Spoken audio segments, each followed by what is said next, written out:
À cette mise à jour sur le COVID-19 au Nouveau-Brunswick. Les porte-paroles aujourd'hui sont le médecin hygiéniste en chef, la Dr. Jennifer Russell, et le Premier ministre, l'Honorable Blaine Higgs. Good afternoon, everyone, and welcome to today's update on COVID-19 in New Brunswick. Speaking on behalf of the province today are Dr. Jennifer Russell, the Provincial Chief Medical Officer of Health, and the Honorable Blaine Higgs, Premier of New Brunswick. Dr. Russell.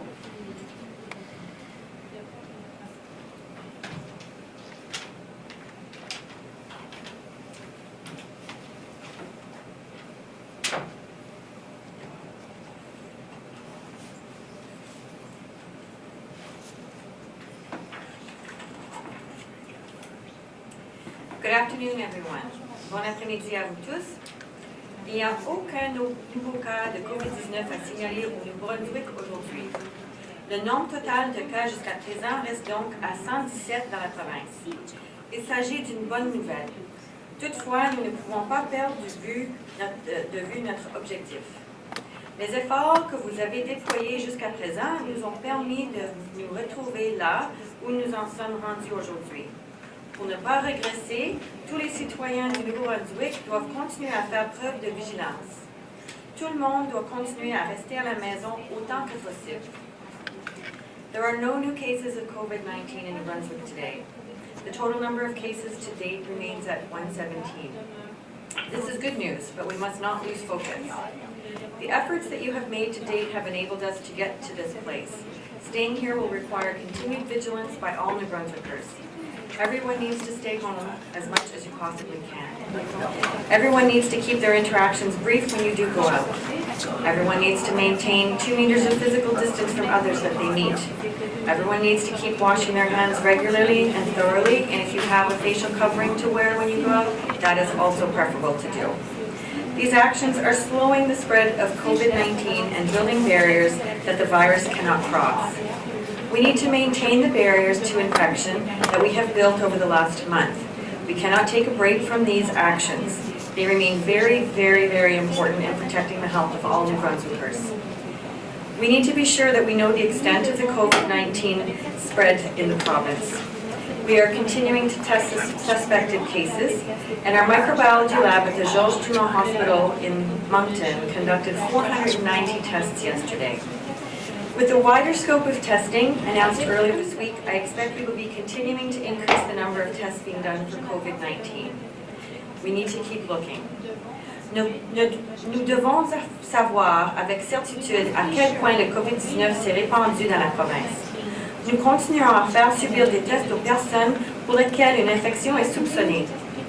Notre laboratoire de microbiologie au centre hospitalier Dr. Georges Dumont à Moncton a effectué 490 tests hier. Comme nous avons élargi la portée des tests de dépistage plutôt que le nombre de tests de dépistage de la COVID-19 que nous effectuons continuera à augmenter. Nous devons poursuivre nos recherches de cas. We are very fortunate in New Brunswick to have skilled and dedicated teams of investigators who are doing the meticulous and exacting work of hunting down the virus and mapping its spread through New Brunswick. Public health teams based in our communities and managed by our regional health authorities are doing a superb job of identifying cases as they emerge and determining how it may have spread. This is called contact tracing, and it's a vital aspect to our effort to slow the spread of COVID-19. We are working closely with my office, the Office of the Chief Medical Officer of Health, the Department of Health, and our public health contact tracers. They are working diligently to slow the progress of this disease. Once a confirmed case is identified, their task is to determine who that patient may have come into contact with and isolate them from the wider population. And again, this is the type of illness that you can spread it to around 3 people. Each case can spread to 3 people in very short time frames. So doing that contact tracing really, really quickly means that anybody that came into close contact with the case would be self-isolating at home very, very quickly, so they would then not spread to others. They must be aggressive and also tactful. Their work requires them to bring news that no household wants to hear, that they may have been in contact with a serious disease, and that they have to be receiving of the direction so that the disease may not be spread further. And I truly admire the work that public health teams are carrying out, and I thank them for their tireless effort. The effectiveness of our contact tracing efforts depend greatly on the cooperation of the public, working with our public health nurses and our regional medical officers of health. And sometimes even some of our public health inspectors have been involved in that contact tracing as well. Should you be contacted by public health during their investigations, it's very important that you follow their directions to the letter. The information that they provide and the detailed work that they do is so precise that it is very, very important to follow all of their directions.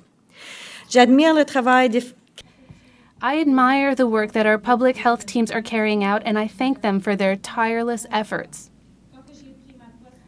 When I took office in 2014 as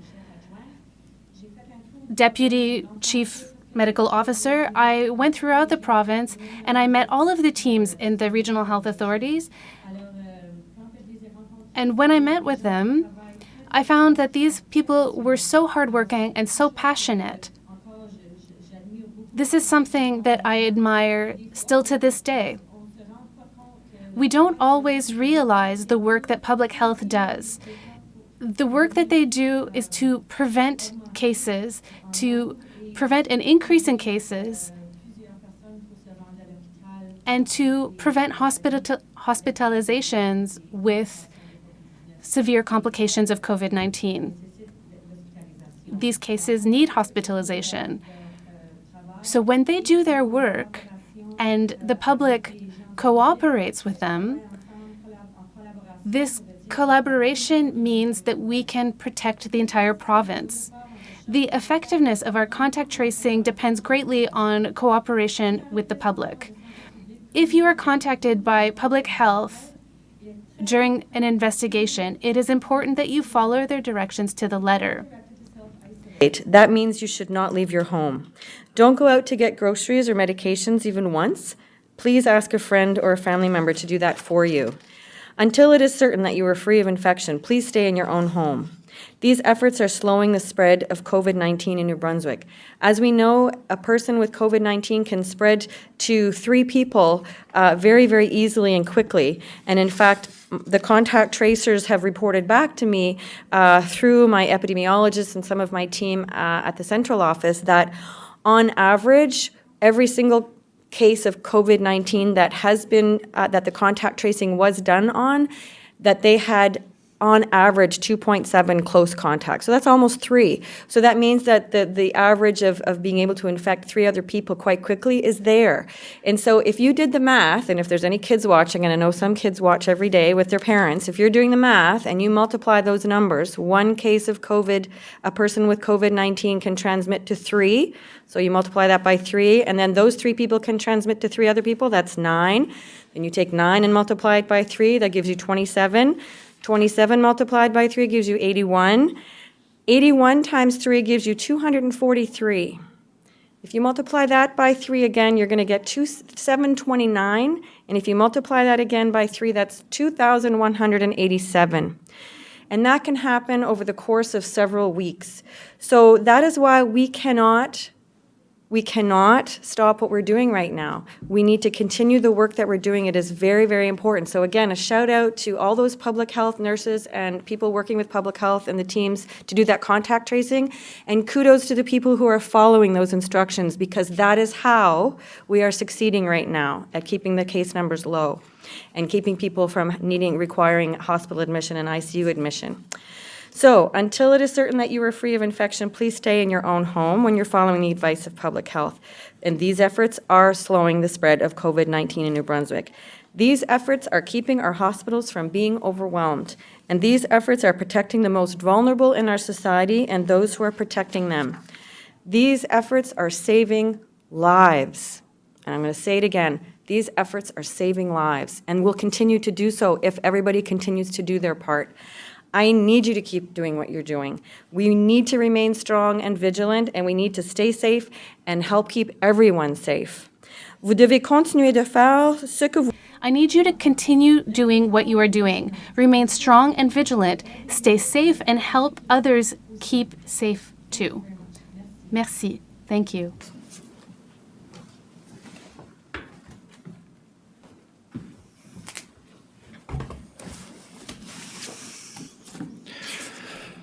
Bonjour, good afternoon. Over the last few weeks, we have all been dealing with an extraordinary situation, unlike anything we have ever experienced. Our government has adjusted as quickly as possible to keep New Brunswickers safe. We have continuously reassessed our actions as new information became available. We will continue to make necessary changes as the situation evolves. Cabinet Committee on COVID-19 and with the Cabinet, we are extending the declaration of emergency under the Emergency Measures Act for another 14 days. We will continue to extend the declaration every 14 days until we reach a point where we are confident that these restrictions are not needed. We've made a few revisions under the emergency order today to help clarify some of these restrictions. For example, we want to be clear that restaurants that offer takeout must ensure that customers waiting for food are maintaining a physical distance of at least 2 meters. We also want to make it clear that property owners must take steps to prevent gatherings on their premises. La plupart des gens de Nouveau-Brunswick. The majority of New Brunswickers understand that it's a bad idea to have gatherings at this time. Of course, there are essential workers who must be at the same place in order to work. There are also families that live together and they will continue to share their homes. But aside from these people, we continue to ask people to stop getting together. The need for public health and avoid getting together with people outside of your household. We've been listening closely to the feedback of New Brunswickers throughout this evolving situation. We've received a number of requests for changes to the emergency order that could make life a little bit easier during these difficult times. There are some requests that we still cannot accommodate because the goal of keeping New Brunswickers safe and healthy must be maintained as our top priority. But after careful consideration and discussions, we are making several changes to help New Brunswick businesses and individuals. Numerous restaurant owners have told us that they are struggling to make their businesses work now that they have been forced to close their dining rooms and are limited to takeout and delivery options only. Maintenant, nous devons faire. Now we must do everything we can to support our local businesses to make sure that they stay open. At the request of the restaurants that already have a license, during the state of emergency, these restaurants will now be permitted to sell liquor along with meals as part of delivery or takeout orders. Restaurants will still be subject to all of the usual rules and regulations. And of course, they will have to take special care that they do not deliver to minors. Another change introduced to the emergency order today clarifies that gardening and our agricultural businesses are permitted to open. These businesses provide materials used to grow food, and this is an essential service. L'industrie agricole ainsi que les Agricultural businesses and family gardens are an important part of our food supply. Of course, these businesses must continue to make sure that employees and clients respect physical distancing guidelines. Since the pandemic began, I know there has been an issue for some people around paying multiple dispensing fees or co-pays for prescriptions. This is because many people who typically receive a refill of their prescriptions to last 60 or 90 days are now receiving refills to last only 30 days, leading to more frequent fees than usual. I appreciate the great work our pharmacists are doing to make sure New Brunswickers have the medications they need. At this time, however, we are encouraging all pharmacists to remove the extra dispensing and copay fees associated with the new limits on prescription refills. There are a number of people who live outside the province who own cottages here in New Brunswick. I know they may be anxious to start opening up their summer homes. Flood season is approaching, and I realize that it is a concern for cottage owners as well. I appreciate that these people have chosen to make New Brunswick their second home. But right now, I have to ask them to remain in their primary province of residence. Opening our borders poses too great a risk. Jusqu'à maintenant, nous avons réussi. Until now, we have succeeded in limiting the propagation of this virus, but we have to continue to impose these measures. It's the only way to avoid a resurgence in the number of cases. Weeks ahead, we will continue to reassess the situation. The good news is that our flood forecast continues to look promising. The situation can change quickly, but right now we are seeing a serious risk of widespread flooding on the immediate horizon is not in the foreseeable future. We are continuing to closely monitor the St. John River, and we will keep you informed if any of the risk levels change. As the weather gets nicer outside, we are all starting to think about summer and what it will look like this year, because it will be different. It may not be a typical summer, but I have hope that it will continue. If we continue to obey the emergency orders now, we may see fewer restrictions in the weeks ahead. We reacted early in the pandemic, and we are starting to see the results, with few cases of COVID-19 over the past week, and none today, as reported by Dr. Russell. Nous ne sommes pas sortis de bois.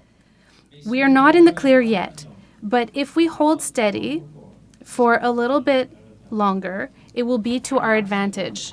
Thanks to your collaboration, New Brunswick could become one of the first provinces in Canada to start up its activities again. We're all hoping to get back to some resemblance of normalcy in the near future. If we continue to be patient and we're able to monitor very closely over the coming 2 weeks, we're hopeful that commencing in May, we will be able to see some changes in our lifestyles for the better. I thank each and every one of you for being diligent, for following the rules, and protecting your neighbors and your family. And I encourage you to continue to talk to those who aren't able to get out, because that would be many people. Talk to those in nursing homes, call them, connect in some manner so that they too know that we care and that we're there. And I think of all the many people who are guarding our seniors, who are guarding people in the hospital, who are holding strong, because we are making a difference together, and it is encouraging. We will get through this. Thank you. Merci.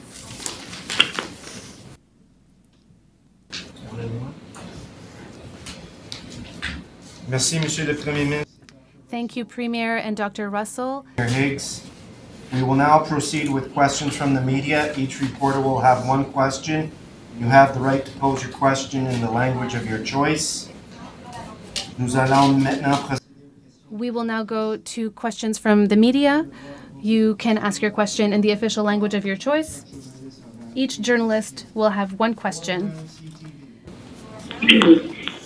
Hi, Premier. I'm wondering if you have any updated numbers on how many New Brunswickers have lost their jobs. The last time we heard about kind of a number was Canada, 15,000, I believe, but you had said between 25 and 30 last month. So wondering if you have any updated numbers on the amount of employees that have been affected by this.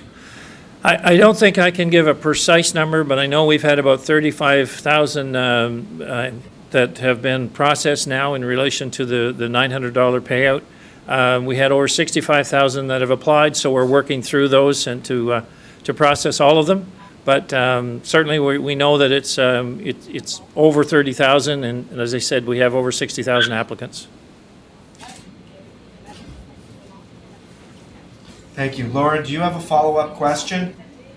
Yeah, for Dr. Russell. I'm wondering if 811 is continuing to be busy. You had said that the number has tripled, or the number of calls has tripled. And if you can give an update on how, I believe 3 people are in the ICU at this time.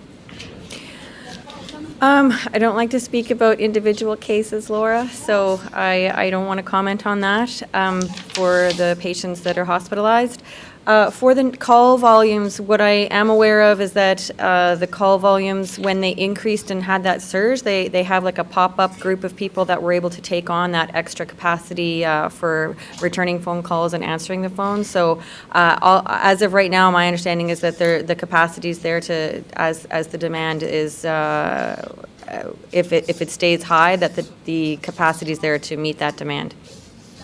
Thank you. Vicky Hogarth, Charlotte County TV. Thanks, Bruce. My question is for Dr. Russell. I've spoken to many rural residents who are having or who have had concerning symptoms but don't want to travel sometimes hours to the city to get tested. Are you planning to introduce mobile testing units so that we can give rural New Brunswickers better access to testing? Well, at this time, the format in terms of being referred to the testing sites is what's in place currently, but obviously this is an evolving issue, so we can always take those things into consideration moving forward. Thank you. Vicki, do you have a follow-up question? I do. Thank you. It's also for Dr. Russell. Given that spring break in New Brunswick is a week earlier than many other provinces, there are some community concerns that perhaps New Brunswickers were sick with the virus earlier before testing was opened up. Will we be getting an antibody test, and can people know if they've had the virus already? So that question has been raised at the national level in terms of what testing technology is out there in the longer term. It won't be available in the shorter term. So in the shorter term, we'll just be able to test for those people who are currently infected with the virus, and usually that can clear from their system between 8 and 10 days after their symptoms start. So that's what we have for right now, but certainly in the longer term, that will be a focus for the future. Thank you. Thank you, Vicki. Charles Camiran, TVA, Edmundston. Charles Camiran, TVA Edmundston. My question is for Dr. Russell. The media have reported that 6,000 testing kits could have been contaminated and therefore are unusable. Would this slow our ability to give tests in the next days and weeks? Answer: not currently. Currently, we have enough stock to do all the testing we need currently. Health Canada is responsible for procurement of this equipment, and they will be in touch with the manufacturers directly, the manufacturer of the contaminated test kits. So Health Canada will work with them to find a new supply as it becomes available to send here. In the meantime, we have a method to sterilize tests, but in the meantime, we have other solutions. Do you have a follow-up? No. Hello, my question is for the Premier. When you meet with the Prime Minister and other premiers today, what specifically will you go after or hope to achieve? So there's a number of topics that are on the table for discussion. We spoke yesterday with the Atlantic premiers about some of the concerns. The fishing industry certainly is one about the start. We're getting, our processing plants aren't able to start up at this time, and so it's we're basically seeing a request for a delay. Certainly the issues that we have around the agricultural sector, the oversupply we have in the system right now for potatoes and PEI, and New Brunswick share that same concern. The businesses that we're now going through, we're kind of categorizing, the process for early startups and later startups. So we'll be discussing how the funding is going to work there from the federal side. We're looking at certainly the supplies are always on the table, but what provinces need more supplies than others, because we want to be consistent there to help those that in need the most as part of our national strategy. There's we'll be basically looking across the country as we in the border securities, what will be the criteria around movement, not only in our economy, but in terms of restriction of movement throughout our provinces, but throughout our nation. And so we certainly have different levels of exposure there in that regard. So, those are just a few of the items that we'll be talking about, but generally every province has a chance, to talk about their particular concerns. And it is a good relationship building exercise as well, because it's very easy after these calls to talk to any one of my colleagues in any province, or the Deputy Minister Freeland, or even the Prime Minister if necessary. We've really opened up a channel of communication. Thank you. Elizabeth, do you have a follow-up question today? Yes, I do. Thank you. I have another question for Dr. Russell. On the subject of contact tracing, if someone with COVID-19 has shopped at, say, a grocery store or pharmacy, what steps do your contact tracers take then? So the contact tracers have very specific information for determining what close contact means. And that would mean that somebody was within 6 feet of somebody for 15 to 30 minutes. So that kind of close contact is usually happening in their homes or other people's homes. So somebody who is in a grocery store or another type of setting like that, that probably wouldn't be considered close contact. And if there was, and they weren't able to track that person down and they were concerned, that type of exposure would be reported publicly with our 2:30 briefings or with a press release. So for close contacts, the contact tracing is always done exactly the same way. The very, very close contacts are immediately contacted. If there was a workplace exposure, an institution exposure, that company or institution will be contacted to let them know that they're at that place of employment or in that institution, that people should self-monitor, because that kind of contact would not be considered necessarily as close unless the person who was diagnosed identified those people as being in very close contact with them, meeting those definitions. And then again, if there's a public exposure, that would be communicated through myself or through a press release so that the public would be aware. Just like when we had some people who were exposed on flights, and also during the measles outbreak when there were people exposed in different settings. Thank you. Thank you, Ms. Fraser. Matthew Wacomo, L'Acadie Nouvelle. Bonjour, ma question est pour My question is for Premier Higgs.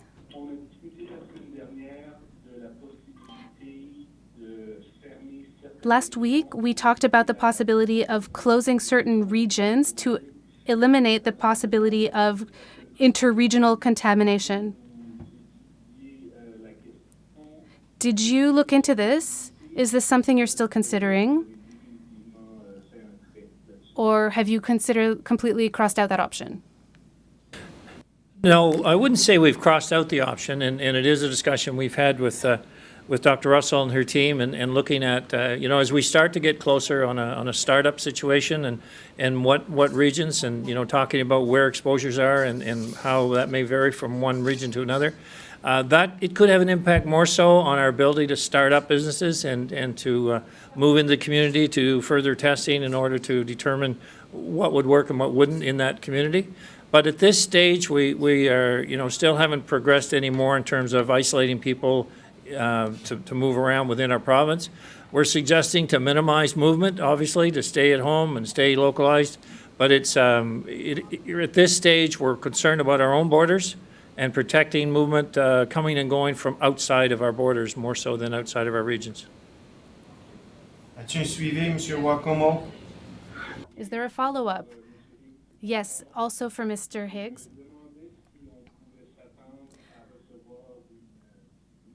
Can we expect an economic update from the government?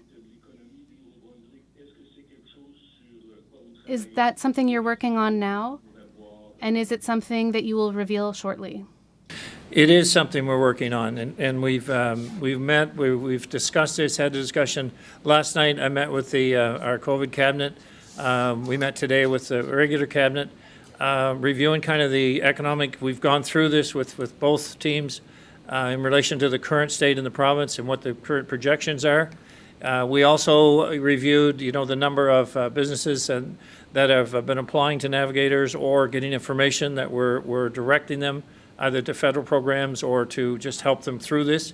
So the next phase of that is indeed putting together an economic strategy, let's say a 30, 60, 90 day, but it's something that I'll be reviewing with my COVID cabinet colleagues as well as my cabinet in order to kind of lay out a roadmap going forward. So a lot is depending on the next couple of weeks and the 10 days, and we see how the testing goes. Because, just as I've said over this last few days, if we are able to maintain the level of cases at certainly where they are at zero or minimal, then we'll need to look at what are the appropriate measures, what are the appropriate businesses can start up, and how can they do it safely, because they also need to be respective of the the public health conditions, which will be with us for some time to come. Thank you. Merci, Monsieur Wacomo. Andrew Watt. Thank you, Mr. Huacomo. Thanks, Bruce. My question's for the Premier. Premier, when did you know that these test kits were contaminated? Why didn't you tell New Brunswickers? And can New Brunswickers trust the other test kits that are spread around the province? So I knew probably a week ago, and we've had supplies come and go, and with if we share from one province to another, in fact we're getting another I think 1,000 or so from Newfoundland right now, because that's part of how we set up between the provinces. If we have a situation that jeopardizes our testing, jeopardizes our supply. But I said here yesterday that, if we had a condition where we were maintaining, let's say, roughly a 2-week supply, then I would always comment about it being an adequate supply. We'll have cases where items will come and go that, once inspected may not meet the standards. Rest assured, if we have a situation on a supply that restricts our ability to do our job and do our tests and protect our citizens, you'll be the first to know, Andrew. Thank you, Premier. Mr. Waugh, do you have a second question? I do, also for the Premier. Premier, are you going to accept any more PPEs or testing kits from China? Oh, I think it's possible. I mean, I know the federal government is putting in orders, and they're dispersing equipment around the country. So, yeah, I guess to say that would be ruled out wouldn't be probably the correct statement or conceivable at this time. But the federal government is looking at that, actually looking at sending transport to bring supplies in and then distribute. So, I would say under the proper scrutiny to ensure that they're safe, they could be dispersed anywhere in the country. Thank you, Mr. Watt. Silas Brown, Global TV.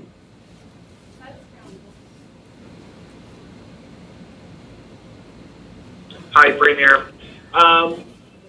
So, speaking about an economic strategy moving forward, obviously last month when you presented the budget, you had said that the surplus and the money marked for net debt payments could be used for as flexibility, fiscal flexibility, if we were to find ourselves in this pandemic situation. But obviously, the revenue expenditures and revenue collections projections are completely shot at this point. Do you feel that the province has adequate fiscal capacity at this point to help aid in, an economic stimulus package or a fiscal stimulus package to help move the economy along again? Yes, I do. It is a balancing act, and I mean, we know that there's extensive federal support here as we move forward. But I think it's important to recognize we have to, be strategic about how we bring the economy back, how we get people back in business. I think there's a situation, that we have to look at every case in every region so that we can bring our province back as one. So I feel yes, right now we do, but we're as you know, and we've used up all of our capacity certainly as a surplus, and debt payment are no longer even an option of any kind. So we are certainly now in very significant deficit territory, and I don't see that changing anytime soon. But we do have to be measured on how we manage this going forward. So I don't know what's going to happen in the coming years with in relation to our transfer payments. I mean, we've lost a major portion of our economic dollars that flowed into Ottawa, and that's through the energy sector. So whether Ottawa will be forced to rationalize transfer payments coming forward or not, I think we have to be prudent, and that's why I'm pleased and excited to be working with the other three leaders, because this is a situation where fighting the disease the virus is one thing, but managing our path forward collectively so that we all recognize the challenges we're facing is extremely important. Thank you. Mr. Brown, do you have a follow-up? Yeah, municipalities are across the province are in pretty dire straits when it comes to their budgets, and obviously they are not able to run deficits. is the province able or willing to step in at any point to help bridge some of these shortfalls that municipalities are facing, even as they are looking at trimming staff and trimming expenditures? So I'm actually on a call tomorrow with the association, the municipalities, so that to get a good first-hand view of what they're experiencing.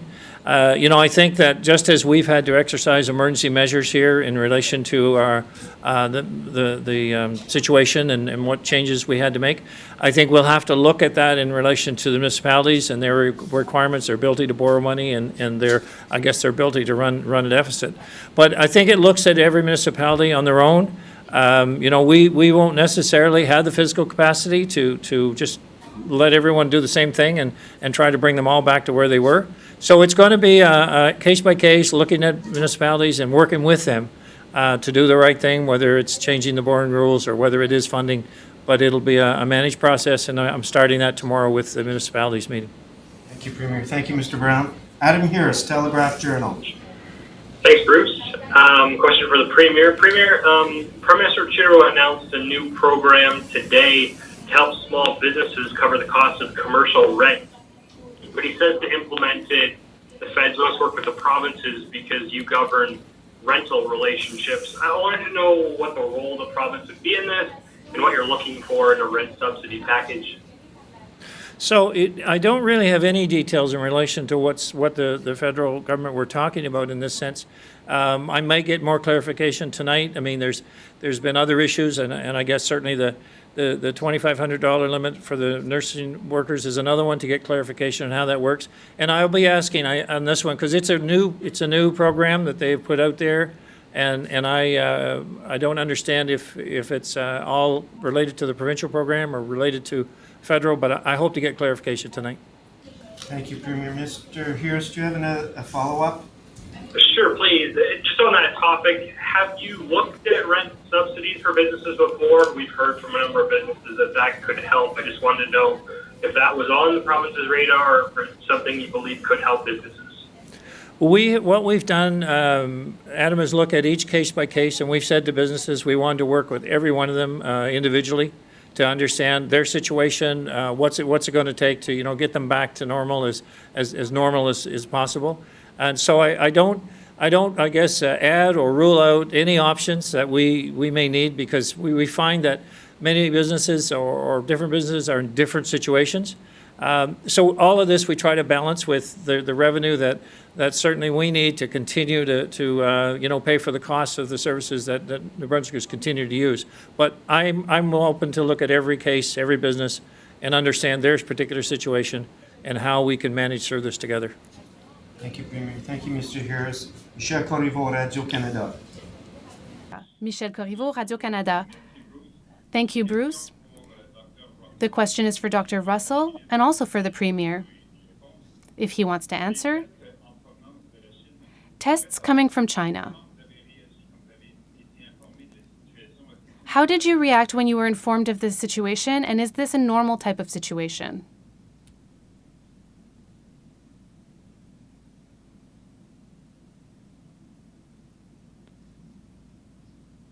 Michel, peux-tu répéter ta question, s'il vous plaît?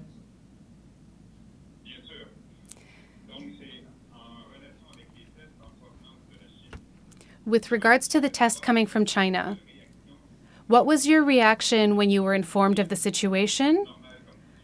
Is this situation normal? The question is for Dr. Russell or for Premier Higgs.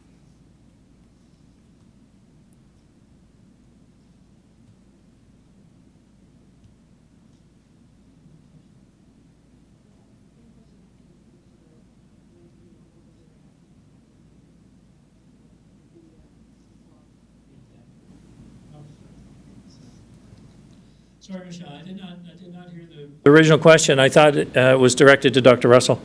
In relation to the original swabs, well, obviously disappointing because there are about 6,000 swabs that were not usable. However, we are looking at, and the Dumont is working with the company for a possibility to have them sterilized and have them available to us. So we have two scenarios here. We're fortunate that, we have adequate supply, so we're not restricted in testing at all. The other is that the federal government, are looking for, we have others on order, so it's to back up in that regard. We do hope we can reuse them because we don't want to throw them away, but the company that's responsible, it looks like it is an issue related to the packaging and the situation around the company. So we're expecting to get a full replacement. Merci, Ms. Michel. Monsieur Corriveau, as-tu un suivi? Mr. Corriveau, do you have a follow-up? Yes, thank you. Do you know if other equipment coming from China was contaminated and sent to New Brunswick? We did not know that. I think the federal government, as I'm saying, they are putting a lot of effort now into the quality control. I think initially maybe a lot of things were getting started up in China. Things were getting out maybe before the actual quality control program was as strict as it is. But regardless of the quality control that exists at point of, exit from the origin firm or company or country, we're doing our own quality control here when it arrives. So we're not accepting anything on face value. We're not taking any chances with our equipment or with what we're supplying to the employees and the people that are working in our system. Thank you. Merci, Monsieur Corriveau. David Coach. Merci, Monsieur Corriveau. Hi there. Yes, just regarding the new policy allowing the delivery of and pickup of alcoholic beverages, the WHO posted a statement yesterday saying that, alcohol consumption can worsen a number of conditions during COVID-19, weaken the immune system, and so on. So I guess the question is for both Dr. Russell and the Premier. How would you respond to critics who might say that alcohol access should actually be curbed, not increased, considering the statement from the WHO, which calls for governments to enforce measures which limits alcohol consumption? Yeah, so that's a good question. I mean, here in New Brunswick, obviously, we weighed the pros and cons. We took into account information from our colleagues at Mental Health and Addictions. As you know, or you may not know, and some people don't actually, alcohol is probably one of the few drugs that the withdrawal symptoms can be fatal. So there are reasons that we took into account around that and mental health and addictions to continue to be able to have those establishments open. And so, yeah. Thank you, Doctor. Do you have a follow-up, David? Can we get any more details about the new policy? Will it allow cocktails, wine, beer? Will there be any particular limits on what can be served? The program allows for a licensed establishment to deliver what it would normally be selling, obviously in a sealed container and not be sold to minors. So the same rules apply to that establishment as would apply to the delivery. And it's so there's nothing changed in that regard. This actually is not the first time for this in different provinces. There's several provinces that are already doing this. We've had a request, more than one, from the Restaurant Association to help their companies, with their bottom line to make this service available. So we're again trying to work with businesses where we can, to make it easier for them to come back and stay in business. And at the same time, if there's a demand, I guess we'll see that, but obviously that seems to be the case in other provinces. Thank you, Premier. Thank you, David. Danielle McCready, CBC. Hi there. My question is for the Premier. What is the government doing to support artists and musicians who maybe didn't qualify for the emergency benefit? What kind of supports are available to them? So there is a program that is set up. I can't particularly go through the details, but yes, we have been working with different. They're coming in too through the departments and I believe also through navigators. So we're working with each of these groups because we recognize it's important as well to ensure that they have a continuity and are able to get back to normal as they can. So I can't define the particular program, but I also can't say that it's really, they're saying the same support exists for artists and in the same manner as it exists for others. Thank you, Premier. Ms. McCready, do you have a follow-up? Yeah, this one's also for the Premier. Just around the pharmacies and the copay announcement that the changes there. So are you requiring or just asking that pharmacies drop copay fees? Well, at this point, we're asking. We think that it's a, we don't believe that many who are subject to paying additional fees because the drugs are being rationed. It should be something that they have to pay either through a, the dispensing fee or through a copay. And I know that the health authorities are working with the pharmacies and the association, because the other aspect of this is, some drugs aren't a problem in the case of supply anyway, and we may be able to come to an agreement in that regard to say, well, okay, there's some that are very critical that need the 30-day, and there's others that maybe don't. And the pharmacies may have already looked at this as an option and to ensure, because number one is that we have supply, so we don't run out. But then it's a case of, can we provide a lower cost to many people that need these drugs, many vulnerable people that need them and routinely require them. Not only is it more difficult because they're coming more often to these facilities to get a supply, but it's costing more each time. Thank you, Premier. Thank you, Ms. McCready. Geneviève Normand, Radio-Canada. Geneviève Normand, Radio-Canada. Premier, I'm calling you this afternoon from Shediac, and there's a lot of people in the summertime who, come into town, and it's one of those places in New Brunswick that relies on tourism. So what do you expect for the tourism season?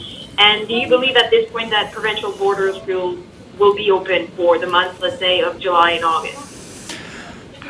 I think, and you may want to ask Dr. Russell this as well, but we'll be working together on this situation. But I think to have provincial borders open, as we might have one time, or certainly experienced in the past, is rather unlikely. Do I think there may be situations where it could be arrangements made? And if you think of PEI situation and ours, it's kind of similar in that sense. Is there an opportunity? And I've already had these discussions. We've had them both with Premier McNeil and with Premier King. But I think this is a summer when New Brunswickers, I'm hoping that we're in a situation where New Brunswickers can discover New Brunswick, and that's what I'm really counting on, that we can get this situation under control, and we can do enough testing, and the comfort level will be high with public health, that we will be able to, with appropriate, distancing measures and appropriate guidelines being followed, be able to have people once again explore our province. But I think the likelihood of having out of the province activities or people moving in through the province, like we would have seen certainly last summer, is not even bears any likelihood of what this summer will look like. Thank you. Mademoiselle Normand, as-tu un suivi? Yes. Is there a follow-up question? So again, my question is for you as Premier. Are there any talks at this point about sending health professionals from New Brunswick in provinces that are most hardly affected, like Quebec? No, don't think so. I just looked to ask Dr. Russell this. No, I have not heard any terms of any individuals actually going. However, there are lots of discussions about sharing ideas, sharing expertise between all the provinces. And I know that certainly applies to public health, but it applies to individual doctors about what they're seeing, what they're treating, and I know there's a lot of conversation going back and forth with different provinces in that regard. Merci, Geneviève.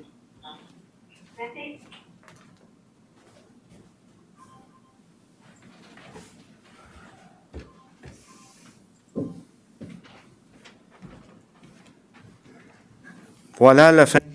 Thank you, everyone. This concludes today's update. Concludes today's update. Thank you very much, everyone.